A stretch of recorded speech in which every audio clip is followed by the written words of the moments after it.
예, 안녕하세요. 소개받은 최준영입니다. 윤 기자님께 지난 2월 달부터 말씀을 들어가지고 오늘 날짜를 이렇게 잡았는데 사실 막상 오면서 되게 여러 가지 생각이 많이 들었어요. 아니, 저보다 이거를 훨씬 더 업으로 하시는 분들한테 제가 무슨 이야기를 할 게 있을까라는 생각이 좀 들어서 사실 그냥 편한 마음으로 그냥 이야기를 해야겠다 생각을 했습니다. 그래서 그냥 저도 생각해 보니까 영상, 유튜브 한지 벌써 이제 4년 정도 됐으니까 그동안에 제가 느낀 거 위주로 이제 몇 개 말씀드리면 어떨까. 그리고 항상 이제 기존의 언론, 특히 방송 쪽에 계신 분들한테 좀 드리고 싶은 말씀도 있고 해서 겸사겸사 편하게 한번 정리해 봤습니다. 사실 지구보온 연구소라고 제 채널은 있습니다. 그래서 2021년 한 3월 달부터 이제 본격적으로 시작을 했는데 이게 이제 되게 애매하게 시작을 했어요. 왜냐면 지금 3프로 TV 전신인 이제 신과 함께라고 했던 이제 그 시절 때부터 같이 이제 해오다 보니까 하다가 이제 스핀오프 같은 형태로 이제 지금도 이제 제작이라든지 여러 가지 다 지원을 제가 그쪽에서 받고 있다 보니까 한지붕 두 가족 같은 이제 그런 형태로 이제 가고 있는 거죠. 그래서 정식으로 한 거는 이제 2년 좀 넘었다라고 보시면 되겠고, 현재 구독자는 한 4만 명, 35만 명 조금 안 되는 정도 수준입니다. 많다면 많은데 저 개인적으로는 초반에 약간 실망을 했었어요. 왜냐하면 이제 그 당시에 3프로 TV가 이제 70만, 100만 이렇게 올라가고 있는 거였으니까 가뿐히 이제 그 정도는 가겠지라고 이제 상당히 교만한 생각을 이제 했었는데 넘어오는 거는 쉽지 않다라는 말씀을 드리고 싶고, 그래서 한때 300만 이상 지금 예전에 찍었던 건 넘어가는 것도 있고, 새로 채널 판다면서부터는 한 80만 정도까지 올라가고 있는 것 같습니다. 현재까지 한 6,100만, 6,200만 가까이 이제 조회수 기록을 하고 있고요.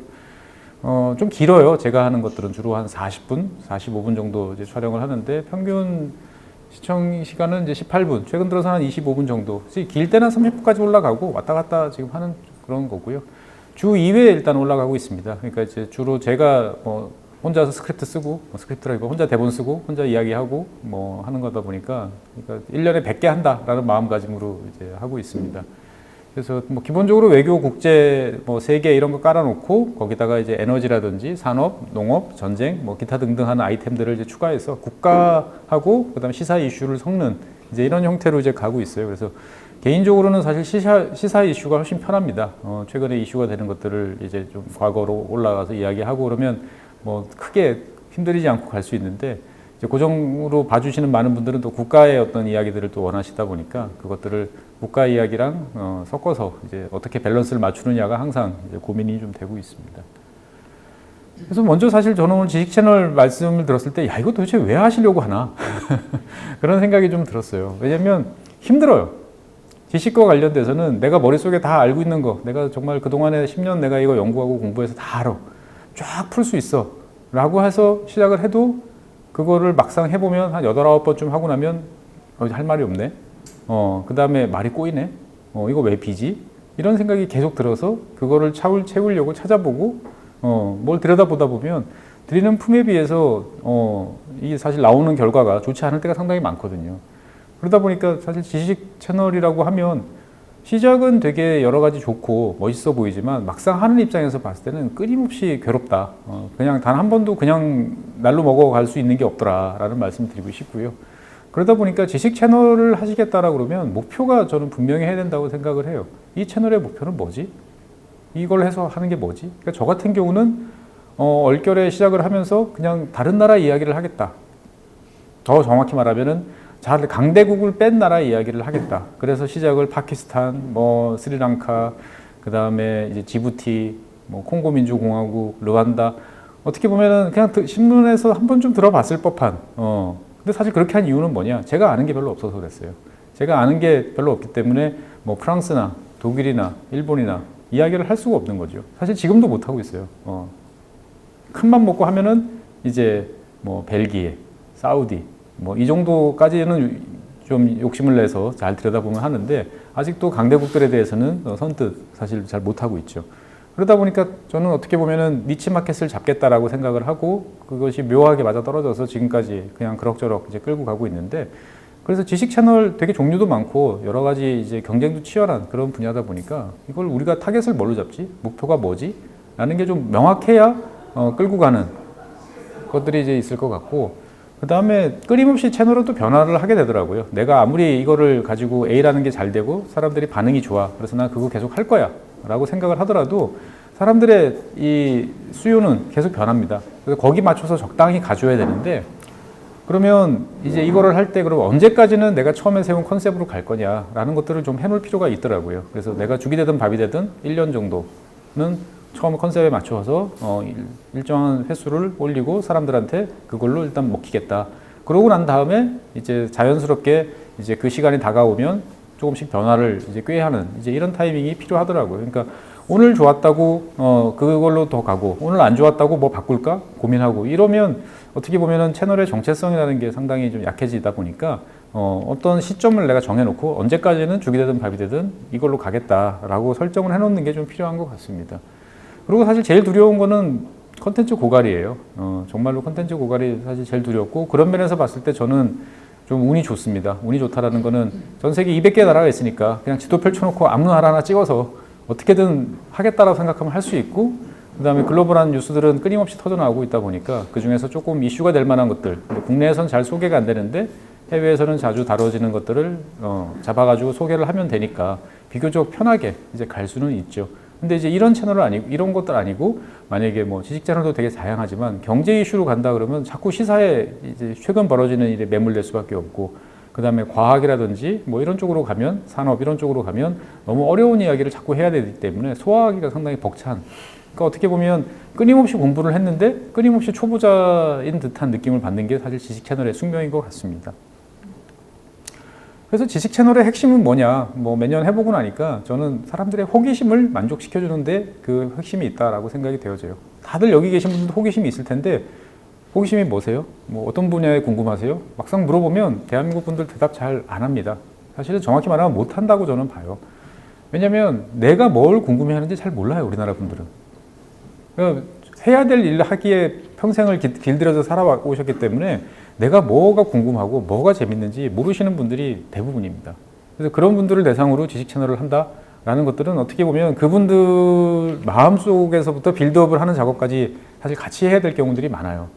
그러다 보니까 자기가 모르는 이거 궁금하지 않으세요? 이거 신기한 건데? 라고 자꾸 쿡쿡 찔러가지고 그래 그러고 보니까 그거 재밌을 것 같네? 그래 나도 그거 옛날에 궁금했던 것 같아.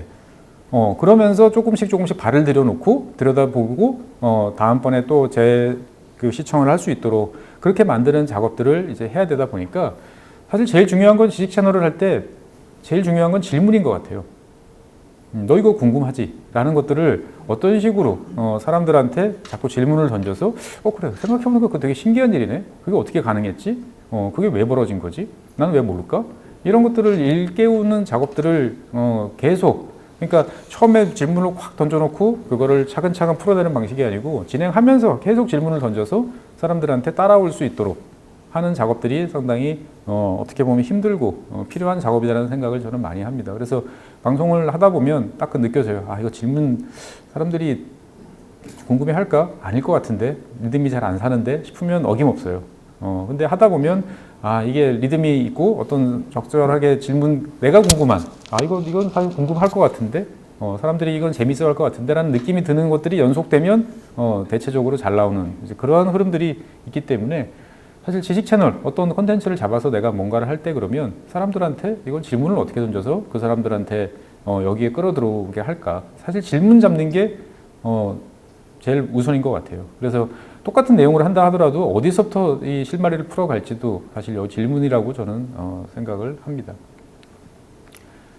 다른 한편으로 보면 이제 중요한 것은 결국은 우리가 뭐 예능이나 교양이나 뭐 지식이나 뉴스나 저는 다 스토리라고 생각해요. 이게 뭐 제가 콘텐츠와 관련된 이야기를 가끔 할 기회가 있을 때마다 항상 느끼는 건데 여러분들의 경쟁 상대는 다른 뭐 종편이나 케이블이나 공중파가 아닙니다. 저는 그렇게 생각해요. 이 콘텐츠라는 종류 업을 가지고 뭔가를 하는 사람들의 숙명은 뭐냐면 사람들의 시간을 뺏어오는 게임입니다. 어차피 사람들은 24시간이랑 똑같은 시간을 가지고 있고요. 자야 되고요. 일해야 되고요. 밥 먹어야 되고 쉬어야 됩니다. 그럼 나머지 시간이 몇 시간이나 될지는 모르겠으나 그 시간을 놓고 우리는 어떨 때는 삼겹살이랑 어떨 때는 노래방이랑 어떨 때는 여자 배구랑 어떨 때는 뉴스랑 싸워야 되는 거죠. 그렇기 때문에 그 시간을 놓고 싸우는 데 있어서 가장 핵심이 되는 게 뭘까를 고민해 보면 사람들은 거의 본능적으로 예나 지금이나 좋아하는 거는 이야기예요. 그 이야기를 좋아했기 때문에 역사적으로 봤을 때 어떨 때는 판소리가 됐고, 어떨 때는 이 뭐 시를 읽어주는 사람이 됐고, 어떨 때는 변사가 됐고, 어떨 때는 그게 스크린이 되고, 지금은 유튜브가 됐지만 결국은 사람들이 좋아하는 거는 뭔가 내가 그 사람들이 들려주는 이야기 속에서 여러 가지 감정의 변화를 느끼는 그런 스토리 자체를 되게 좋아한다. 근데 지식 채널을 하면은 보통 백과사전식으로 생각을 해요. 사람들이 모르는 지식, 최신 소식을 전해주면 좋아하겠지. 근데 그런 것들이 맨날 나오는 것도 아니고요. 사실 그런 것들을 필요로 하는 사람들은 이미 다 알고 계세요. 그렇기 때문에 그 간극이 매우 크다라는 것들을 어떻게 줄일지를 이제 고민을 이제 해봐야 되는 거죠. 보통 이제 우리가 스토리다 그러면은 기승전결라고 이제 이야기를 합니다. 앞에서 쫙쫙쫙 쌓아 올려서 터뜨리고 마무리하는. 근데 사실 해보면 그렇게 잘 되지도 않고 그런 것들을 좋아하지도 않습니다. 뭐 잘 아시는 것처럼 그걸 기다려주지 않기 때문에 앞쪽서부터 빨리빨리 가야 된다. 그러면은 전을 뒤로 앞으로 뺄까? 이렇게 해보면 사실 그건 기승전결도 아니죠, 보면은.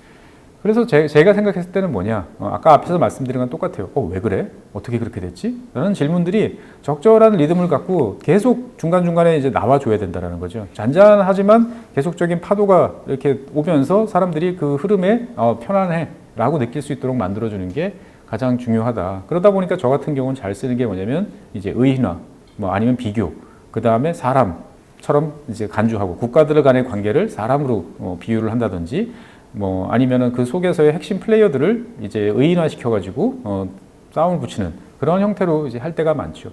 그래서 제가 이런저런 것들을 해보면 제일 좋아하는 거는 예나 지금이나 사람 이야기 같아요.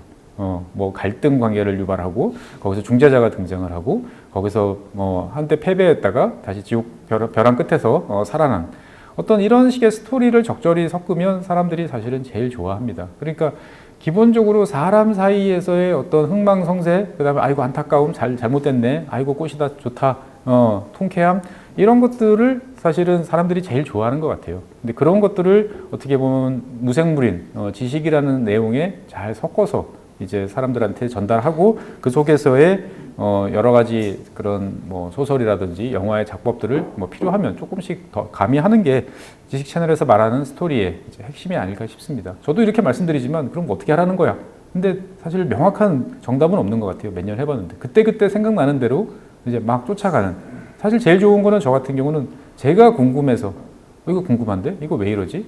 라고 생각해서 찾아보기 시작한 그래서 이제 구성이 된 것들은 뭐 아주 편안하고 듣는 사람도 좋았다고 보통 이야기를 해요. 근데 이거는 반드시 들어가야 될 것 같아. 사람들이 이거를 알아야겠지. 그래서 내가 이걸 좀 쉽게 설명해 줘야 다음으로 넘어갈 것 같아.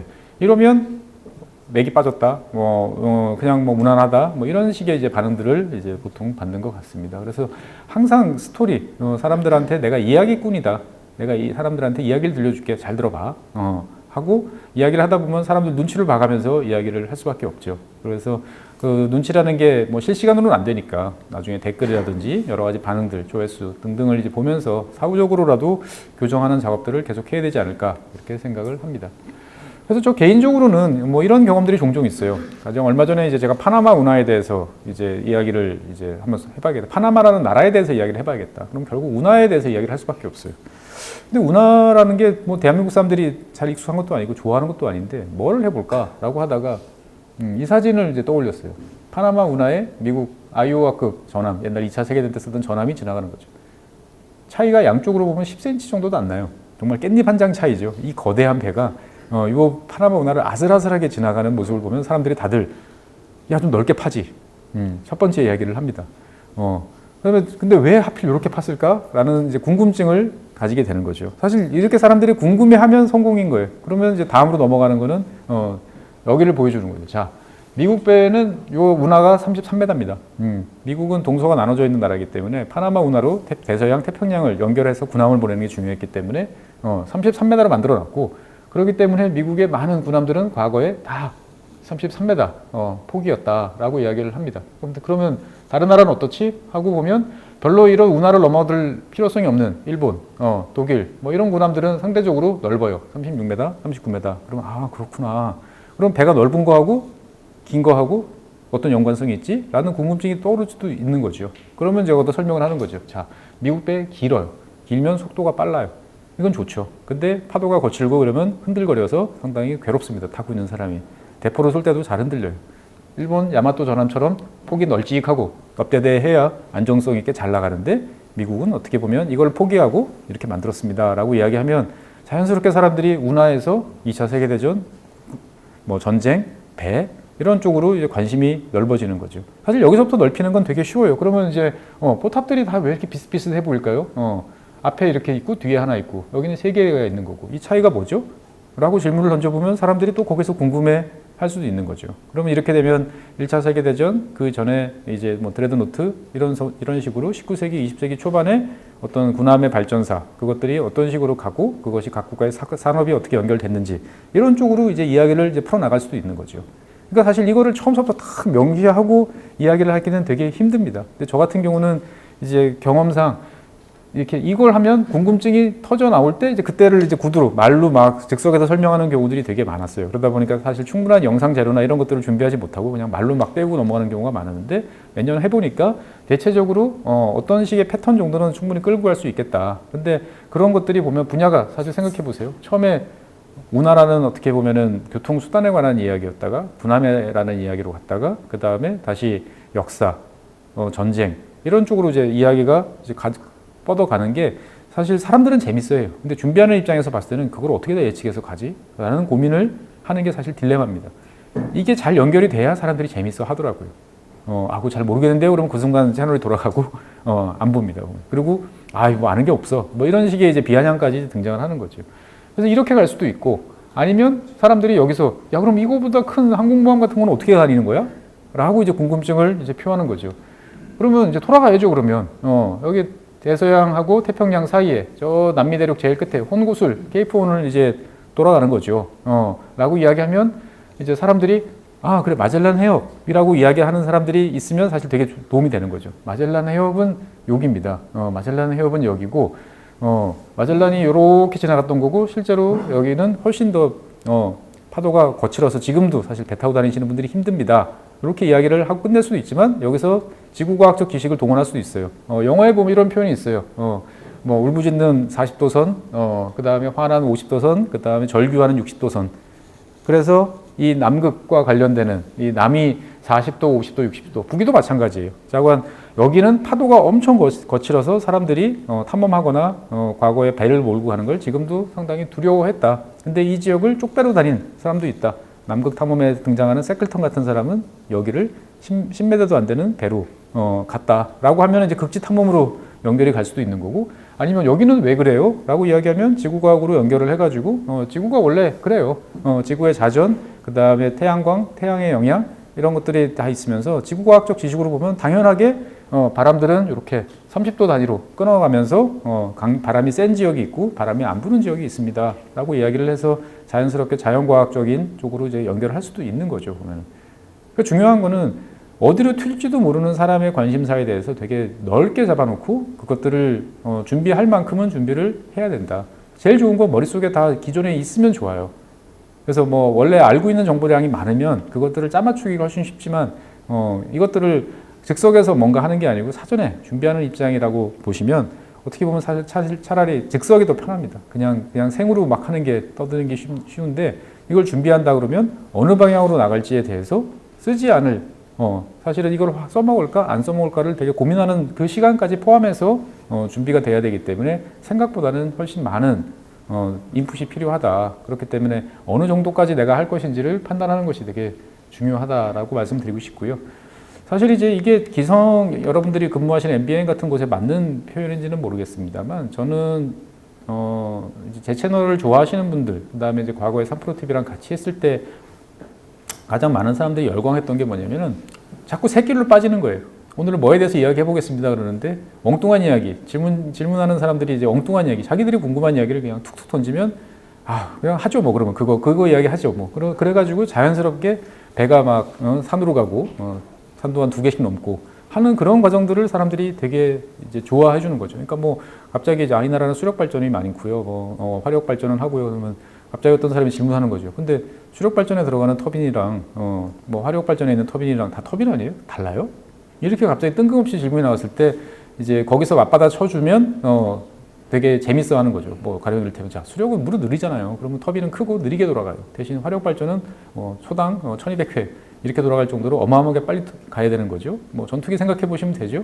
이런 식으로 자꾸 이제 옆으로 갔다가 돌아오는 그러한 의식의 흐름들로 가는 방송들을 사실 사람들은 되게 좋아합니다. 유튜브 기반으로 봤을 때 보면. 그러니까 사람들은 이제 저는 유튜브 기반으로 이제 보통 이야기를 할 때 이런 거를 볼 때 공부하려고 보는 게 아니에요. 내가 어떤 지식을 내 머릿속에 탁탁 차곡차곡 체계적으로 집어넣어야지가 아니고 앞서서 말씀드린 것처럼 재미와 스토리를 쫓아서 보는데 이왕이면 좀 정보도 있으면 좋겠어. 근데 그 정보 어디다 쓰려고요? 라고 물어보면 대부분 분들이 아니 그냥 뭐 어디다 쓰겠지 라는 게 한 70%. 그 다음에 한 30%는 뭐냐면 남들한테 자랑하고 싶어서. 제 채널을 보시는 분들 중에 나이 드신 분들이 지금 많으세요. 근데 이제 보통 제 채널에 보면 성비로 보면 이제 남탕입니다. 남자 85, 여성 15%. 그 다음에 연령대로 보면 45에서 55가 제일 많고, 그 다음이 55에서 65, 35에서 45가 비슷한 정도예요. 노인 오히려 생각보다 상당히 연령층이 높으신데 할머니 분들이 되게 좋아하세요.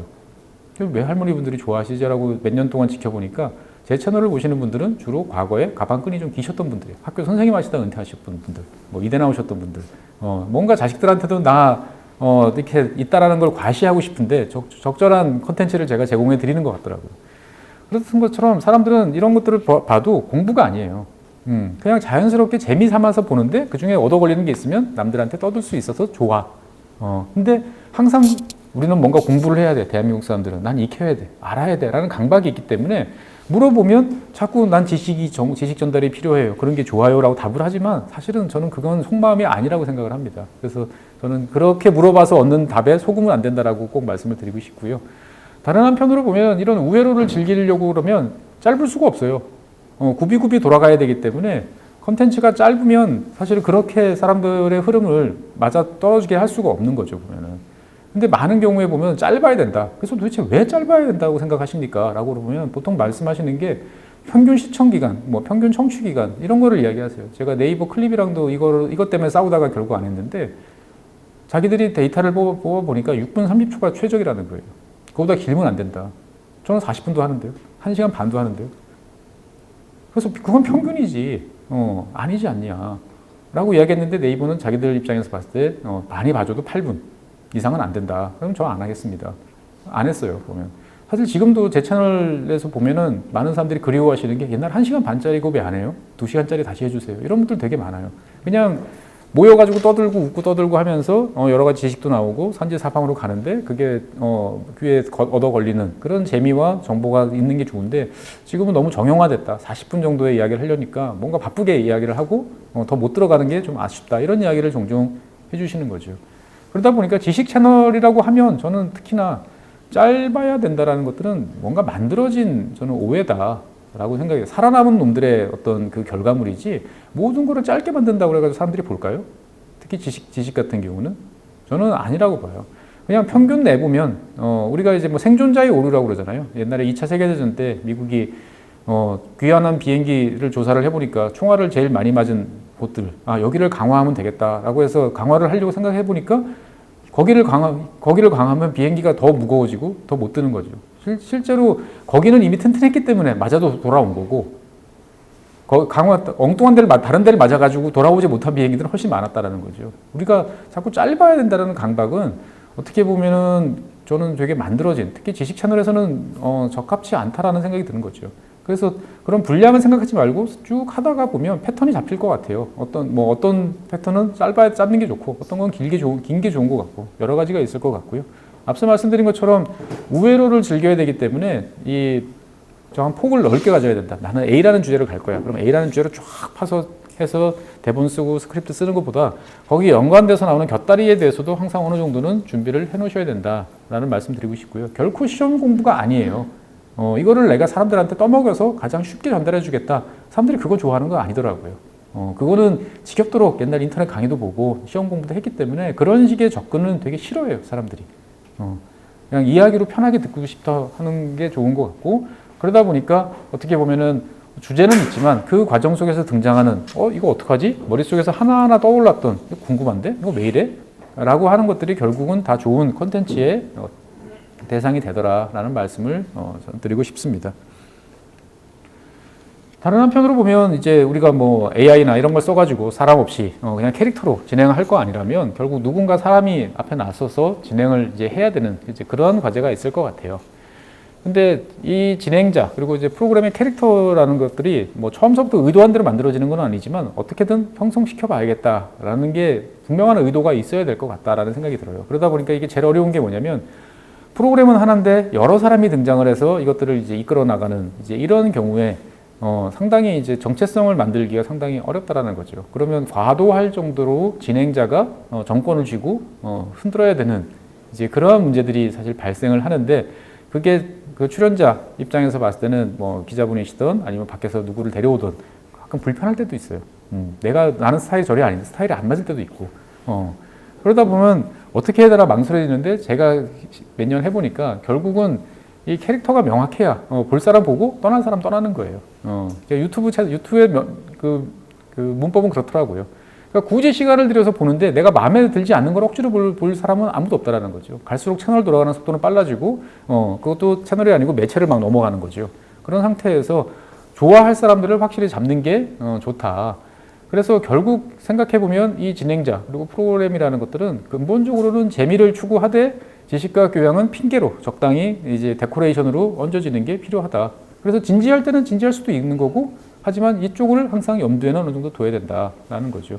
저도 최근에 이제 TVN에서 하고 있는 지금 우리나라는이라는 프로그램을 이제 작년에 6번, 올해 8번 이제 하는 계획으로 지금 진행을 하고 있는데 항상 헷갈려요. CP분들하고 만나서 이야기를 해봐도 그렇고 PD분하고 만나서 이야기를 해봐도 그렇고 이게 교양이에요?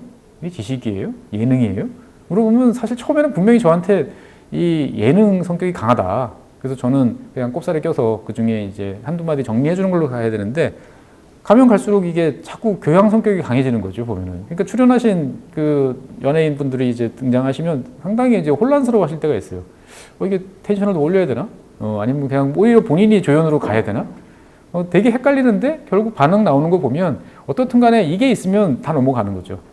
그래서 기본적으로는 저는 그래서 이건 기본적으로 예능인데 그게 항상 비디오라든지 콘텐츠가 꼭 만족스럽지 않으면 만만한 지식과 교양은 그냥 기본 깔아주고 가는 걸로 때우자라는 컨셉으로 지금 이제 정리를 하고 있는 거죠. 그런데 사람들의 재미의 종류는 되게 다양하기 때문에 그 재미가 뭐지? 라고 하는 것들은 사실 정확하게 이야기하기가 상당히 어렵습니다. 지식 채널이라는 것들은 결국 정보를 전달해 줘야 되는데 그 정보에 편화된 정보 하나하나를 머릿속에 넣어서 기분 좋아, 재밌어 라고 하는 사람들이 있는가 하면 방송 끝나고 나면 그 구체적인 용어라든지 단어라든지 뭐 숫자라든지 하나도 기억이 안 나는데 뭔가 나 오늘 몸에 좋은 거 머릿속에 좀 도움이 되는 거 본 것 같아, 기분 좋아 라고 하는 것도 재미인 거죠. 그러다 보니까 재미의 종류가 다양하기 때문에 어떤 거를 특별하게 추종하는 것도 상당히 어렵습니다만 앞서 말씀드린 것처럼 이 진행자 프로그램은 결국 이야기를 잘 만들어주는 그릇이다 라는 컨셉을 분명히 가고 거기에 대해서 항상 주의를 하면서 방향성을 잡아나가는 게 필요할 것 같아요. 그래서 어떻게 보면 저는 이 진행자라는 것들이 특히 유튜브라는 문법을 거치면서 매우 더 중요해졌다라는 생각이 들어요. 저도 뭐 3프로TV랑 같이 많이 하지만 보고 있으면 참 의도치 않았지만 참 잘 잡았었다. 지금은 세 사람 같이 나올 일이 이제 없죠. 너무 바빠가지고. 근데 초반에 뭐 의도치는 않았으나 서로의 캐릭터들이 절묘하게 잘 맞아 떨어졌고 그것들이 어떻게 보면 그동안에 약간 방송에서 소외됐던 아재들 30대 중반에서 한 50대까지 아재들을 잡는데 되게 성공을 이제 많이 했고 아줌마들을 끌어올리는데도 성공을 했던 거죠. 그러다 보니까 경쟁적으로 요즘에는 진행자들이 자기의 캐릭터와 어떤 그런 경향을 강화시키는 트렌드가 있는데 이런 것들이 과연 이런 큰 조직, 큰 언론사에서 과연 가능하겠는가라는 점들은 저도 항상 궁금합니다. 지식 채널은 가장 핵심은 뭐냐? 준비하는 사람이 제일 재밌어야 돼요. 내가 제일 재밌어야 됩니다. 말 듣는 사람보다 떠드는 사람이 내가 재밌어서 내 흥에 막 겨워서 이야기를 해야 사람들도 전염이 되더라고요. 괴롭게 하면 오늘 방송 분량 때워야 되는데 싶어가지고 저도 이제 간혹 이럴 때가 있는데 이러면 금방 알아요. 사람들이. 어거지구나. 한번 쉬었다 하시죠. 차라리 뭐 이런 이제 댓글 달려요. 기분이 별로 안 좋죠. 그러니까 이게 되겠다 싶은 건 뭐냐면 내가 빨리 떠들고 싶어서 언제 녹화지? 수요일인데 이거 빨리 했으면 좋겠다. 시간 가는 게 아깝다. 그냥 오늘 하면 안 될까? 이런 생각이 들 정도의 사실 이런 순간들이 있어요. 이게 재밌어야 이게 된다.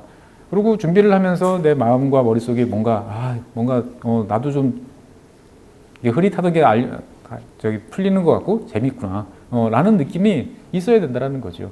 그래서 저는 그렇게 생각합니다.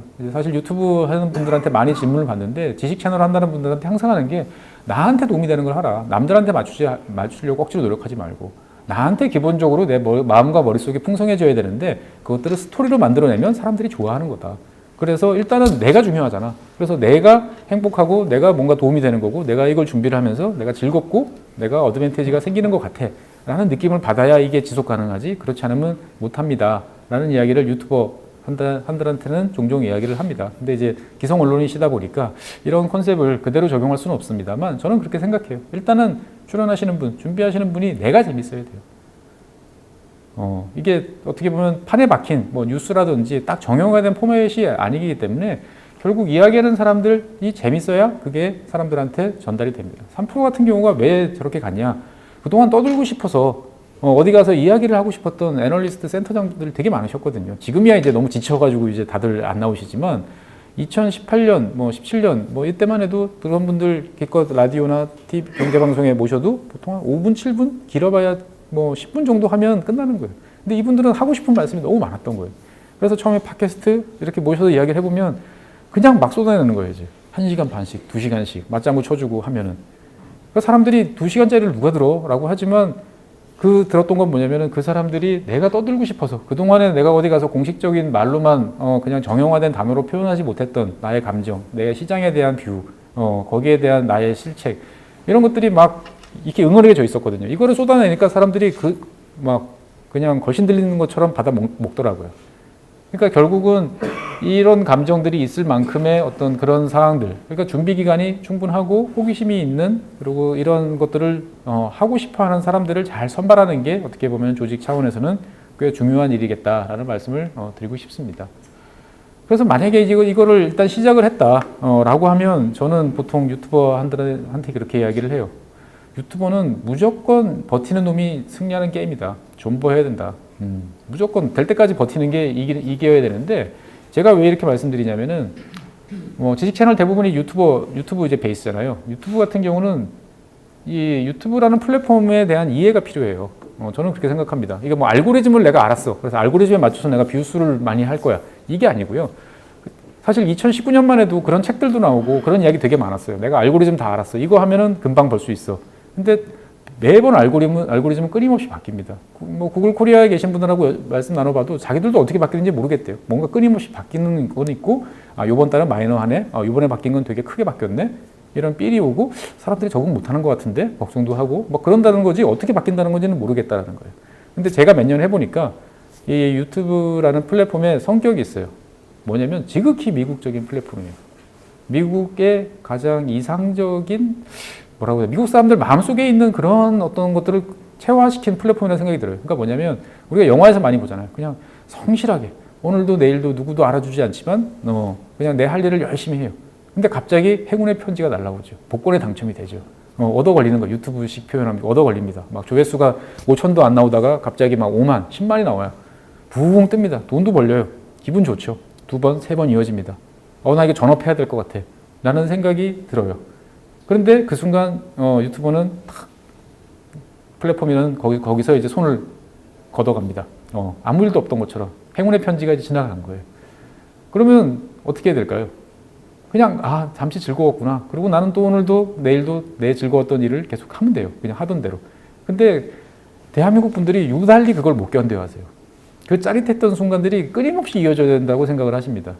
그래서 대한민국 사람들이 불행하다라고 저는 생각을 해요. 사실 행복이라는 감정은 불행하지 않으면 행복한 거예요.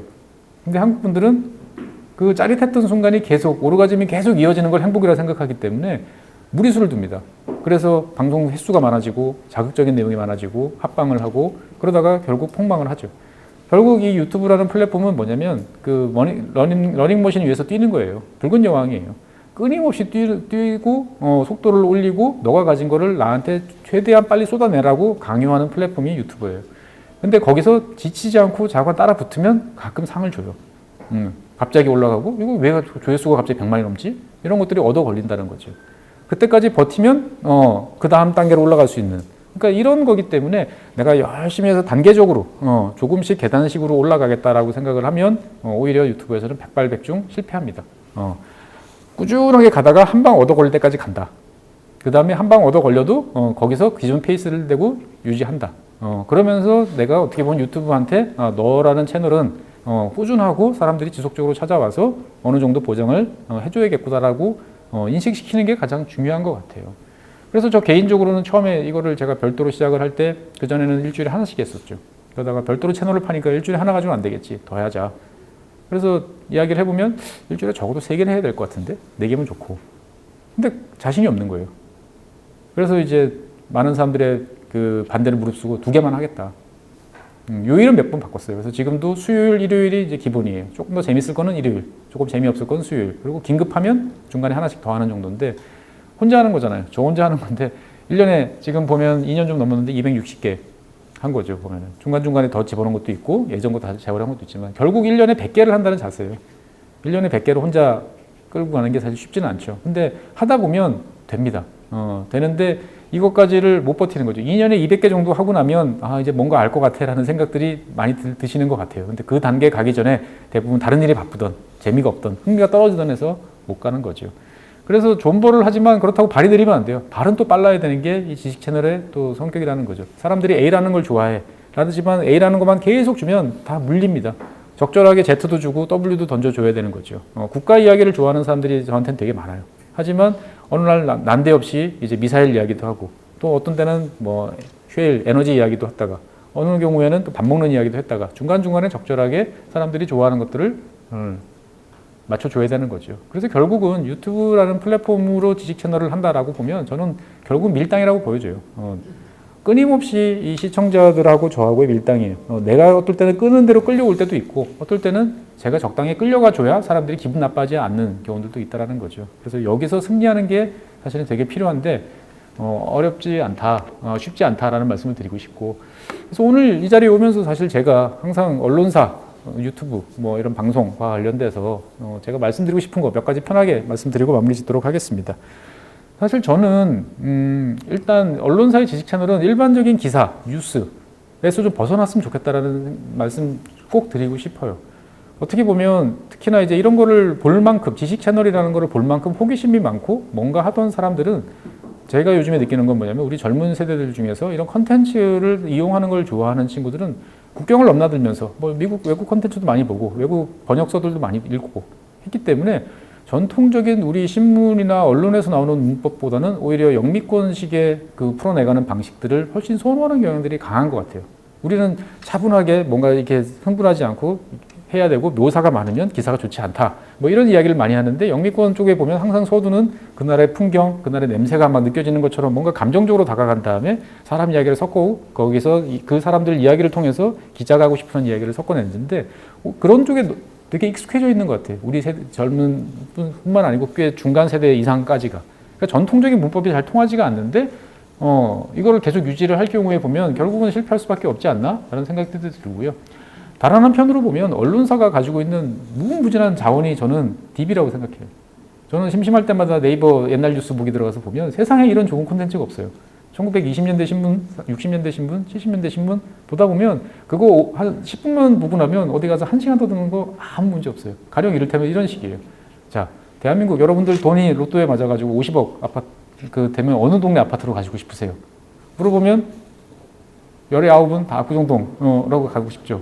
그러면 이제 압구정동 이야기를 하면 1960년대 보면 조선일보 찾아보면 조선일보하고 유명한 여사님들께서 불우이웃돕기 방문한 곳이 압구정동입니다. 그래서 헌 옷가지와 의약품을 지급했다라는 곳이 압구정동입니다.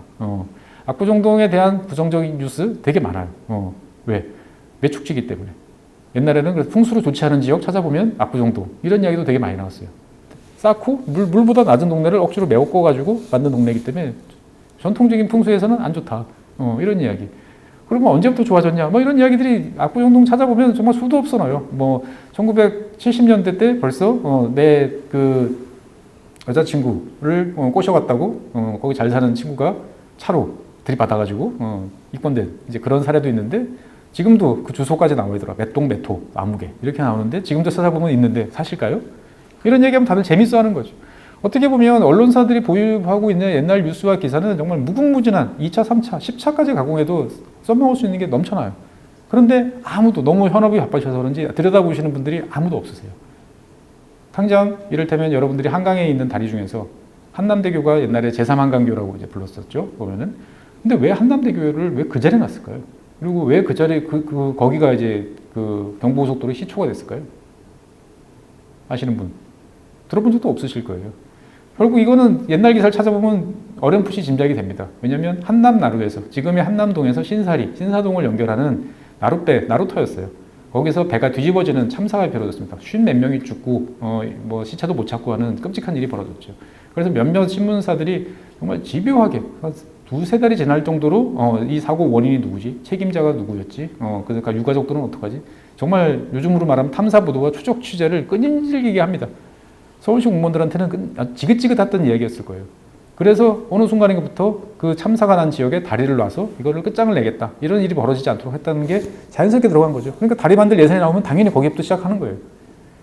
근데 마침 고속도로를 놓으니까 그럼 고속도로 끝이 이렇게 해서 거기를 연결해서 강북이랑 연결하는 그런 패턴으로 간 거죠. 다 신문에 옛날 자료 보면 다 나와 있어요. 근데 아무도 안 찾아볼 뿐이죠. 그러다 보니까 저는 지식 채널은 방금 어떻게 보면 일상에서 약간 거리를 두고 이런 DB에서부터 출발하는 게 언론사 입장에서 봤을 때는 비용과 노력과 수고를 최소화하면서 차별성을 만들 수 있는 좋은 게 아닐까? 근데 물론 하다 보면 쌓여야 됩니다. 축적의 시간이 필요한데 이거를 대부분 못 하시는 것 같아요. 야, 가외로 일을 해야 되는데 지금 하는 내 기본 업무는 있고 플러스 알파로 일을 더 해야 되는데 성과가 안 나와. 힘은 더 들어. 하고 싶지 않아. 위에서도 성과가 안 나니까 야, 그거 딴 거 없어? 라고 이야기를 하다 보니까 옆에서 지켜보면 야, 저거 좀만 더 하면 될 것 같은데 라는데 그 좀만 더를 못 하시고 대부분 한다라는 거죠. 그래서 언론사의 지식 채널은 하던 일에 좀 더 해봐라. 추가로 플러스 알파로 더 해봐. 가 되면 쉽지 않을 것 같다라는 말씀을 좀 드리고 싶고요. 다른 한편으로 보면 언론사는 독자적인 플랫폼, 내가 뭐 그 방송이 됐든 신문이 됐든 내 플랫폼에 대한 자부심이 너무 강하시기 때문에 내 거에서 모든 거를 해결하시려고 하는 성격이 좀 강하신 것 같아요. 근데 저도 경험을 해보면 결국 누군가한테 업혀가고 그 덕에 이제 쫙 올라갔던 부스터 시기를 만나는 게 되게 중요하더라고요. 그러니까 필요하면 남들과의 제휴, 그 다음에 협력 이런 것도 되게 중요한 거예요. 3프로 TV 같은 경우도 처음에 시작했을 때 지금 욕을 많이 먹고 있는 신사임당에 이제 김동완 프로가 이제 출연을 한번 하면서 알려지면서 그 마의 3만 고지를 넘어서 5만, 7만, 10만까지 쫙 올라가더라고요. 저 같은 경우도 만약에 혼자서 이거 시작했었으면 됐을까요? 안 됐겠죠. 그러니까 분명히 초반에는 누군가한테 어떻게 보면은 내가 더 강자라고 생각할지 모르지만 어떻든 간에 자세를 낮추고 필요할 경우에는 같이 간다라는 것도 필요합니다. 사실 저는 이제 이거를 참 이 광고를 되게 좋아해요. 76년인가요? 이게 어디냐면 요즘에 이거 하나 갖고 있으면 돈 많이 벌죠. 주공 5단지입니다. 잠실 주공 5단지. 예. 주공 5단지 광고예요. 이거 하나만 봐도 컨텐츠가 이거 떠들 게 되게 많아요. 자, 옛날서부터 대단지를 되게 좋아했구나. 다 알고 있구나. 3,930세대라는 걸 이렇게 강조하는 걸 보면 예나 지금이나 대단지, 부동산의 지식은 변하지 않는구나라는 걸 딱 볼 수 있는 거죠. 그리고 야, 예전에도 용적률이 건폐율 낮은 것들은 되게 좋아하는 건폐율이 낮아. 10%라고 정확히 하는 거죠. 그 다음에 충분한 공간을 확보해 준다. 동간거리 70m. 이야, 정말 좋구나. 어떻게 보면 사람들이 좋아하는 그런 것들의 원칙은 옛날부터 이미 다 알고 있었는데 우리가 괜히 엉뚱한 길을 돌아온 거 아니냐라고 하는 거죠. 뭐 시원한 조경. 그 다음에 용적률이 낮아서 138%. 이야, 미래를 내다본 정말 그 배치구나. 통풍이 완벽하다. 다양한 이게 이제 균형 있는 어떻게 보면 단지를 만들었다. 그리고 여유 있는 공용 공간. 그 다음에 야, 광폭 발거리, 널찍한 발코니. 두 평에서 4평씩 더 줍니다. 어떻게 보면 70년대 광고가 지금보다 훨씬 더 사람들의 욕구에 충족하고 솔직한 그러한 것들을 많이 담았구나라는 것들을 꼼꼼하게 보면 다 알 수 있는 거죠. 어린이 놀이터, 수영장. 잠실 5단지에 수영장 있나? 라고 생각할지 모르겠지만 있었어요. 저 어릴 때 가보면 있었어요. 야외 수영장이 있었습니다. 강남에 있는 아파트, 동부이촌동에 있는 아파트, 옥외 수영장에 있는 아파트 단지 되게 많았어요. 대부분 다 나중에 주차장으로 바뀌어서 그렇지. 그러면 요 수영장 하나만 가지고도 사실 그때 사진들 뒤져가지고 보면 컨텐츠 만들어낼 게 되게 많은 거죠.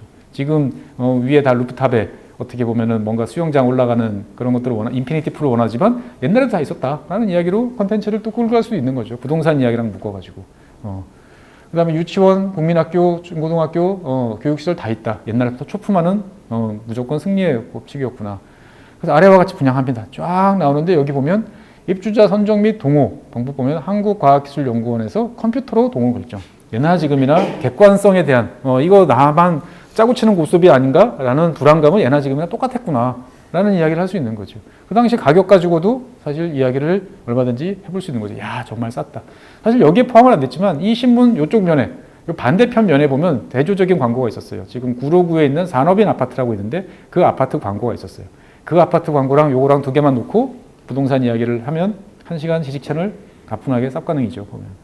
사실은 이런 신문 위에 컨텐츠뿐만 아니고 밑에 이런 광고만 가지고도 얼마든지 재밌게 이야기할 수 있는 것들이 무수히 많습니다. 특히나 언론 같은 경우는 사진 같은 경우 TV를 활용하면 정말 다양한 지식 채널을 만들 수 있는데 왜 그런 채널이 아직 안 나올까? 이런 이야기는 제가 경향신문에 가서도 한 번 했었고 조선일보에 가서도 한 번 했었는데 다들 현업이 너무 바쁘신 것 같아요. 그러다 보니까 그거를 뒤져서 뭔가를 찾아낼 엄두를 못 하시는 것 같습니다. 그래서 정리를 하자면 결국 지식 채널은 뭐 느끼셨겠지만 파편화된 지식들을 그냥 사람들한테 전달해 주는 게 아니고 그 사이 속에 이게 다 연결되어 있는 거야. 이것들을 다 꽤 맞추면 그럴싸한 목걸이가 되고 그럴싸한 장신구가 돼. 한번 해봐 라고 던져주는 그런 것이 되게 중요하다는 거죠. 그러다 보니까 그 연결성을 찾을 때 주는 의외성이라는 게 사람들한테 쾌감을 주고 재미를 주는 그런 거구나. 그래서 아 그래 이 말 나올 수 있는 채널이 사실은 최고의 채널이라고 저는 생각했고요. 사후적으로 사람들이 그래 나도 궁금했는데 저 사람 그거 어떻게 알지? 근데 사실 그거는 나도 궁금했기 때문에 제가 찾아본 거예요. 그런 경우에 내가 궁금한 건 사람들도 궁금하고 그래서 이게 싱크로가 점점 맞아가면 갈수록 일이 편해진다라는 말씀을 드리고 싶습니다. 그래서 결론적으로 보면 언론사에서 지식 채널 하는 거는 아까 말씀드린 것처럼 플랫폼도 있고 예전에 DB도 있기 때문에 출발선상이 달라요. 그리고 전문가들도 많으시고. 근데 문제는 뭐냐? 발이 느려요. 기본적으로 발이 느리고 신중한 조직이고 뭔가 새로운 걸 투입하는 거에 대해서 되게 여러 가지의 검토와 확인을 필요로 하는 조직이기 때문에 이런 발이 느린 조직이 과연 이런 지식 채널을 통해서 뭔가 새로운 것들을 만들어낼 수 있을까라는 거에 대한 고민은 내부적으로 꼭 해보셔야 될 것 같다라는 말씀을 드리면서 오늘 준비한 자료를 마치도록 하겠습니다. 네, 감사합니다.